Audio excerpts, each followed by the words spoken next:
नमस्कार, कैसे हैं? नमस्कार, मैं हूँ राकेश, आप लोगों के सामने स्वागत करता हूँ। केवीएस पीआरटी को डेडिकेटेड है ये लेक्चर पॉइंटेड डिस्कशन के रूप में है। बहुत सारे बच्चों की क्वेरीज आती हैं।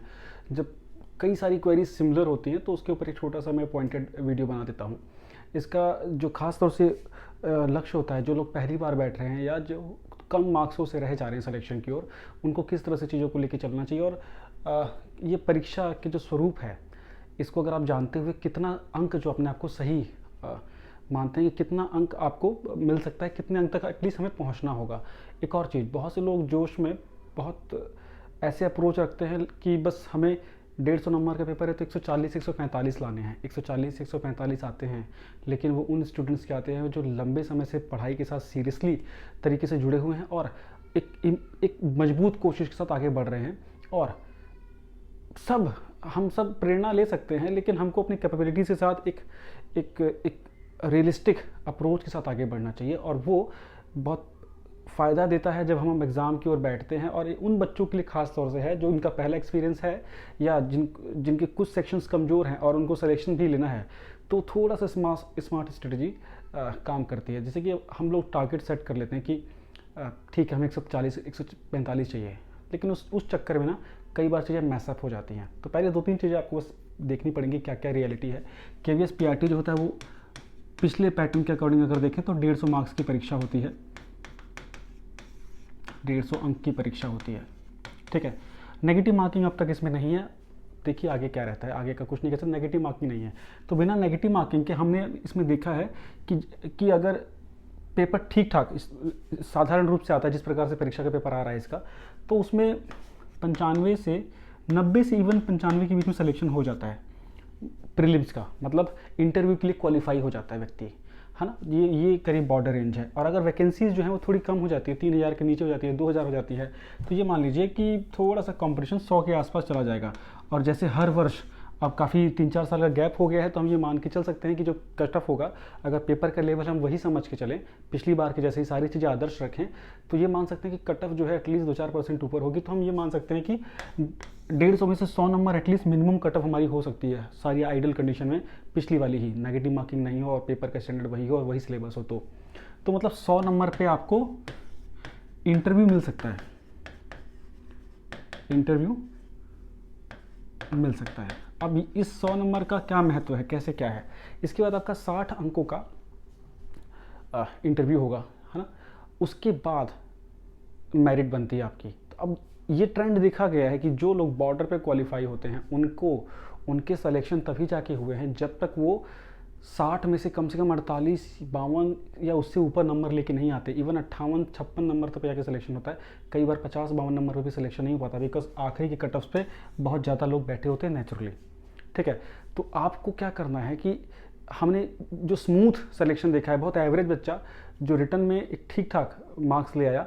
जैसे सब बच्चों का अपना स्वरूप होता है, बहुत से बच्चे इंट्रोवर्ट होते हैं, उनको पता है कि इंटरव्यू में आप कितना कर सकते हैं, क्या नहीं कर सकते। थोड़ा सा अंग्रेजी भाषा का थोड़ा क्रिएटिव होना केवीएस में बड़ा ज़रूरी हो जाता है। अंग्रेजी का इतना ज़्यादा प्रभाव तो नहीं रहता, लेकिन फिर भी थोड़ा इफेक्ट होता है। तो आपको ये देखना होगा कि आप किस तरह से, किस श्रेणी से आते हैं, किस आपकी पृष्ठभूमि जो है ग्रामीण है, या आपकी फ्लुएंसी किस प्रकार से। तो इंटरव्यू में आपको अपने को कैटेगराइज करना होगा, उसके अकॉर्डिंग उसके अकॉर्डिंग जो रिटन एग्जाम है उसमें ध्यान देना होगा। तो अगर आप सेफर साइड चलना चाहते हैं और रियलिस्टिक अप्रोच के साथ, तो एटलीस्ट अगर आप कट ऑफ से 10 से 12 नंबर एटलीस्ट ऊपर होते हैं, तो आप एक ठीक ठाक इंटरव्यू अगर आप देते हैं, 36 से 40 नंबर का भी मार्क्स आ जाता है आपको, तो आप लगभग अब सेलेक्ट हर कंडीशन में हो जाएंगे, एनी कंडीशन में हो जाएंगे। तो मतलब आपको कट ऑफ से एटलीस्ट जो भी कट ऑफ है उसमें प्लस 15 मार्क्स आपको ज़्यादा लेने होंगे,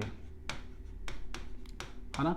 इससे क्या हो जाएगा कि अगर आप इंटरव्यू में 60% मार्क्स, जो कि आसानी से आ जाते हैं, लगभग आ जाते हैं, कोई समस्या इतनी नहीं होती है, तो आप उसमें आगे फाइनली थ्रू कर सकते हैं। इस अप्रोच के साथ आपको चलना पड़ेगा। बहुत सारे फैक्टर्स ध्यान देने होंगे।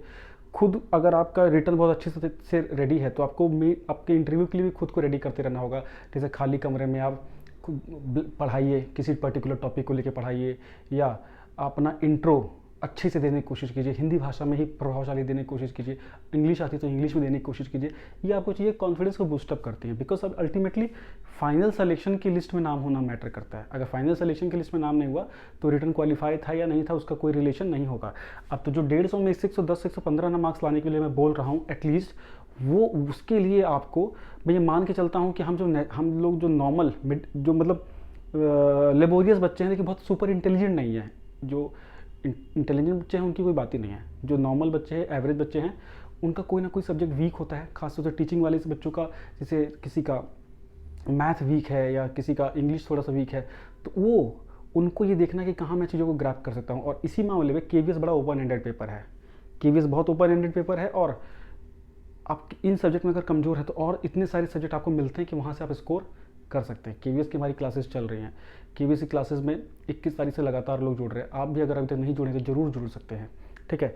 31 जुलाई के बाद उसमें कई चीज़ों के बदलाव हो जाएंगे, तब शायद आपको थोड़ा लगेगा कि शायद देर हो जाए। तो अभी तक अगर आप नहीं जुड़े हैं तो शायद आप जुड़ सकते हैं। 7678668827 पर व्हाट्सअप करिए, टेलीग्राम करिए, मैसेज में बात कर सकते हैं। और इसके साथ साथ जो हमारा फ्री चैनल है टेलीग्राम पे, उसको जरूर ज्वाइन करिएगा। केवीएस से रिलेटेड सारी चीज़ें वहाँ आपको मिलती रहेंगी, सारी इन्फॉर्मेशन, क्वेश्चंस मिलेंगे वहाँ आपको, प्रीवियस ईयर पेपर मिल जाएंगे। तो बेस एक स्मार्ट तरीके से प्रिपरेशन करके चीज़ों को लेके आगे बढ़िए, अपने डेड एंड की ओर जरूर देखते रहिएगा, रियलिस्टिक जरूर रहिएगा, सिर्फ हवा में प्रिपरेशन मत करिएगा। जो चीज़ मजबूत है उसको इतना मजबूत कर दीजिए कि वहाँ से क्वेश्चन छूट ना पाए, मतलब मार्क्स वहाँ से हट ना पाए, निकल ना पाए, लीक ना हो पाए। और जो कमज़ोर सेक्शन है उसमें कोशिश कीजिए कि मुझे मार्क्स कैसे मिले। जैसे मैथ कमज़ोर है अगर आपको, तो कुछ नहीं, मैथ कोई भी कॉम्पिटेटिव बुक के लेके सिर्फ एग्जांपल्स करिए, या 7th और 8th क्लास की जो एनसीईआरटी है उसके टॉपिक देख लीजिए, उनके एग्जांपल्स करने की कोशिश कीजिए। बिल्कुल जीरो वाले के लिए बता रहा हूँ, जिसको बिल्कुल जीरो को मैथ नहीं आती, तो वहाँ से भी आप करेंगे ना, आपको कॉन्फिडेंस आएगा और आप एक ठीक ठाक स्कोर वहाँ से भी ले आएंगे। अब ये जो सारा जो ये एक छोटा सा पॉइंटेड वीडियो था, ये आपको मोटिवेट करने के लिए था और आपको वास्तविक परिस्थितियों से रूबरू कराने के लिए था। टारगेट हम सेट करते हैं वो अलग चीज़ होती है, उसको कितना एग्जीक्यूट कर पाते हैं वो अलग चीज़ होती है। एग्जीक्यूशन का काम आपके हाथ में है और ईमानदारी से आपको उसमें लगना भी होगा।